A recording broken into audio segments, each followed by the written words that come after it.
পশ্চিমবঙ্গে যে রাজনীতিটা হচ্ছে সেটা হচ্ছে এই, মমতা ব্যানার্জি খুব চালাকি করে বিজেপির সঙ্গে এই মুহূর্তে কে কার থেকে বড় হিন্দু সেই প্রতিযোগিতায় নেমেছে, যেটাকে আমরা বলতে পারি কম্পিটিটিভ হিন্দুইজম। অর্থাৎ মমতা দিদি দেখাচ্ছে আমি মোদির থেকে বড় হিন্দু। আমি দেখো পুরীর আদলে আমি দীঘাতে জগন্নাথের মন্দির বানাচ্ছি।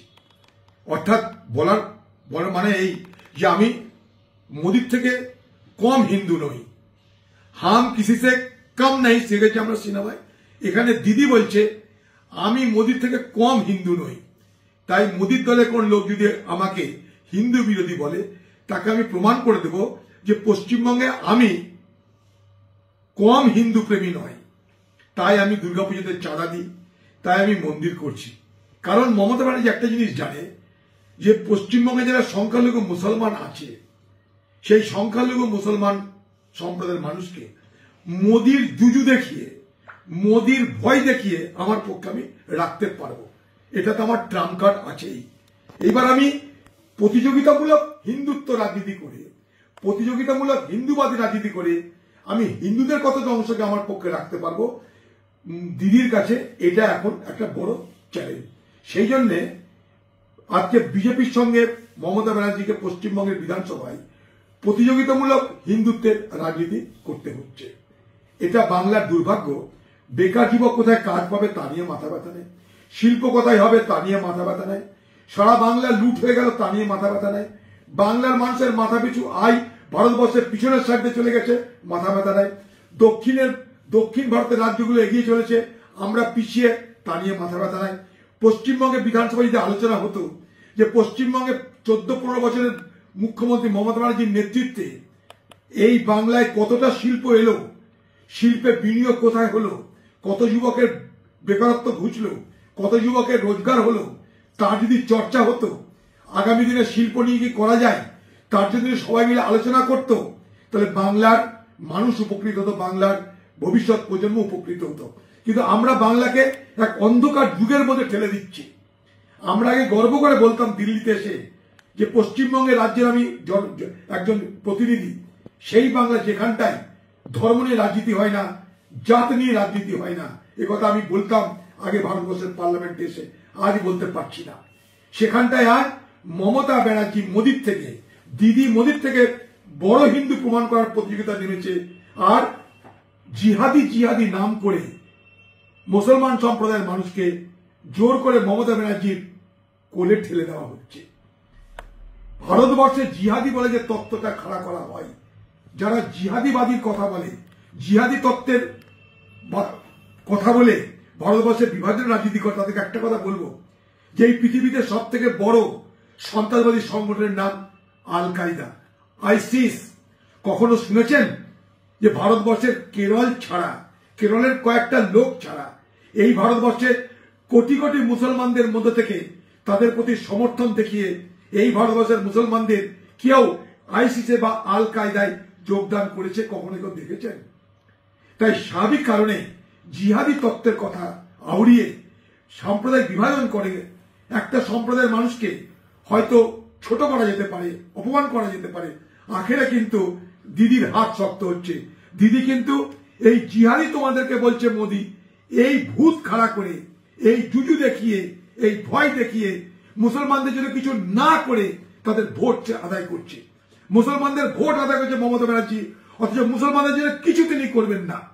তিনি হিন্দুদের সঙ্গে, হিন্দুদের ভোট তার পক্ষে রাখার জন্য এখন মোদির সঙ্গে প্রতিযোগিতায় নেমেছেন। তাই হিন্দুদেরকে খাতির করতে পুজোর চাঁদা, হিন্দুদের খাতির করতে দীঘাতে জগন্নাথ মন্দির, কেউ বলছে রাম মন্দির, কেউ বলছে বাবরি মসজিদ, এই করে বাংলার বাতাবরণকে ধ্বংস করা হচ্ছে। 2005 সালে আমি এমপি ছিলাম। আমি যেদিকে বসেছি ট্রেজারি বেঞ্চ, মমতা যেদিকে বসতো সেটা হচ্ছে অপোজিশন বেঞ্চ। মমতা ব্যানার্জি কাদের সঙ্গে বসতো? বিজেপির সঙ্গে। তার আগে বিজেপির সঙ্গে ঘর করেছেন তিনি বিরোধী দলের, তাই বিরোধী দলের যেখানে বিজেপি বসে তার পাশে দিদিও বসতো, মমতা ব্যানার্জি নিজে বসতো। সেই দিন আমি ছিলাম পার্লামেন্টে। সোমনাথ চ্যাটার্জি স্পিকার, সর্দারজি আমাদের ডেপুটি স্পিকার ছিল, সোমনাথ চ্যাটার্জি ছিল স্পিকার, আর আটওয়ালজি ছিল ডেপুটি স্পিকার। তো হঠাৎ করে দিদি তার কাছে কিছু বলতে চাইলো, সে বলতে দিল না। কেউ দেখেনি, কেউ প্রতিবাদও করেনি, ও নিজে নিজেই করছে আটওয়ালের সঙ্গে। আর ডেপুটি স্পিকার সাহেবের সঙ্গে দিদি নিজে নিজে কিছু তর্ক করলো, আমাকে বলতে দাও, বই করতে দাও। আটওয়ালজি বলছে এখন সময় নেই, এখন আমাদের কোশ্চেন আমার পার হয়ে গেছে, এখন আমাদের বিজনেস শুরু হয়ে গেছে, লেজিসলেটিভ বিজনেস শুরু হয়ে গেছে, এখন কি করে বলতে দিব? আমি বলতে দিবেন না, চলে আপনারা বলতে দেননি। এটা আমরা কি করবো? ওটা তো স্পিকারের সঙ্গে, ডেপুটি স্পিকার ছিলেন, ডেপুটি স্পিকারের সঙ্গে মমতা ব্যানার্জির নিজে কথা কাটাকাটি হয়েছিল। আটওয়ালজি তাকে বলছেন আপনি এইভাবে কথা বলেন না চেয়ারের বিরুদ্ধে, পার্লামেন্টের নিয়ম কারণ আছে, একটা নিয়ম মেনে আপনি নোটিশ দিন, আমি আপনাকে বলতে দেবো, যেরকম বলে আর কি। কারণ সব সময় তো সব কথা বলা যায় না, তখন বিজনেস চালু হয়ে গেছে, তখন বলবে সে, তার ইচ্ছা তাই বলবে, তাকে ওটা করে খবর হতে হবে। তাই খবর হওয়ার, আজকে দিদি যে খবর হওয়ার জন্য প্রতি মুহূর্তে ব্যস্ত থাকেন, এটা কিন্তু দিদির আজকের প্রবৃত্তি নয়। দিদি খবর না হলে সুস্থ থাকেন না, দিদির প্রতিদিন খবর চাই। তখন দিদি একা এমপি, খবর নেই বাজারে, ওই ছিঁড়ে ছুঁড়ে একটা যদি খবর পাওয়া যায়, তাই তিনি ছিলেন। দিদি এ কাজ অনেকবার করেছেন পার্লামেন্টে, একবার নয়। বিধানসভাতে তিনি বলছেন ভাঙচুরে তিনি অংশ নেননি, তার কথাতে ভাঙচুর হয়েছে। আপনারা জানেন যে সেদিনের শিবিরের আন্দোলন, সেদিনের নন্দীগ্রামের আন্দোলন, তার কথাতে ভাঙচুর হয়েছে, সবাই জানে, এটা অন রেকর্ড। এগুলো তিনি ভাঙচুরে বেশি বিশ্বাস করেন, তিনি মনে করেন যে ভাঙচুরের মধ্য দিয়েই সব থেকে বড় রাজনীতি হয়। তাই বাংলায় সবকিছুকে ভাঙচুরের নায়িকা হচ্ছে মমতা ব্যানার্জি।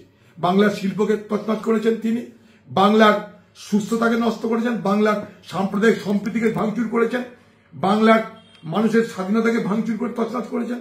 অর্থাৎ তছনছ করার মধ্য দিয়ে বাংলার মুখ্যমন্ত্রী মমতা ব্যানার্জির উত্থান। তাই তছনছ, ভাঙচুর, দুর্নীতির মধ্যেই তার উত্থান, দুর্নীতির মধ্যে তার পতন। কে কার ধর্মের অবমাননা করছে আমার তার ব্যাখ্যা দেওয়া চলে না, কিন্তু বিধানসভার মধ্যে বিরোধী দল যারা, সে যে পার্টিরই হোক, সে যাই হোক, বিরোধী দলের বিধানসভার মধ্যে মতামতকে ব্যক্ত করবার অধিকার ভারতবর্ষের সংসদীয় ব্যবস্থা দিয়েছে। সেই সংসদীয় ব্যবস্থায় বক্তব্য বলার পর সেই বক্তব্য যদি অসংসদীয় হয়, যাকে আমরা আনপার্লামেন্টারিয়ান বলি, আনপার্লামেন্টারি যদি কোনো কিছু হয়, অসংসদীয় কোনো বক্তব্য হয়, তাহলে স্পিকার, সরকারি দল সবাই মিলে দাবি করে সেটাকে আমরা বাদ দিতে পারি, ডিলিট করতে পারি, এক্সপান্ড করতে পারি সেই বিবরণী থেকে। কিন্তু বিধানসভার মধ্যে ঢুকতে দেব না, বলতে দেব না, এটার মধ্যে দিয়ে এক ধরনের গণতন্ত্রকে অস্বীকার করবার মানসিকতা প্রকাশ পায়। এই প্রতিবাদ আমরা ভারতবর্ষের পার্লামেন্টে করেছি আমাদের দলের পক্ষ থেকে। তাই যখন আমরা পার্লামেন্টে দাঁড়িয়ে প্রতিবাদ করতে পারি, তখন আমরা বলবো সারা ভারতবর্ষের সর্বত্র সংসদীয় ব্যবস্থায় বিরোধী দলের মতামতকে প্রকাশ করবার অধিকার দেওয়া হোক।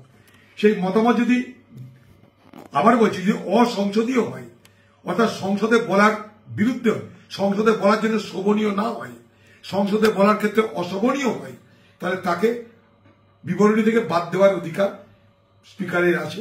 সেটা তারা ব্যবহার করতে পারে, সেটা তারা প্রয়োগ করতে পারে। দেখুন, এগুলো নাটক হবে, যত নির্বাচন এগিয়ে আসবে তত দিদি দেখাবে। এর আগে মুসলমানদের জন্য লড়তে লড়তে আমি প্রায় শেষ হয়ে গেছি, মুসলমান আমার পাশে দাঁড়াও। অথচ এই দিদি এই বিজেপি সরকারের মন্ত্রী ছিল, এই দিদি এই মোদীর দলকে হাত ধরে পশ্চিমবঙ্গে নিয়ে গেছিল নির্বাচনী সমঝোতা করে। আর এই দিদির আমলে পশ্চিমবঙ্গের সব থেকে বিজেপির বাড়বাড়ন্ত হল। এর আগে বিজেপিকে কেউ চিনত না, মমতা ব্যানার্জির সৌজন্যে, মমতা ব্যানার্জির সহায়তায় আজ বিজেপি বাংলায় থানায় থানায়, বিধানসভা এলাকায় এলাকায়, জেলায় জেলায় পৌঁছে গেল। বিজেপিকে নিয়ে এলো বাংলায় মমতা ব্যানার্জি, লাল কার্পেটে তাদেরকে আতিথ্য বরণ করে। আজকে এই বিজেপি আর মমতা ব্যানার্জি, অর্থাৎ মোদী আর দিদির এই লড়াইটাই লাভ হবে একদিকে দিদির, লাভ হবে একদিকে মোদীর। এই সমীকরণে এই রাজনীতিটা হচ্ছে।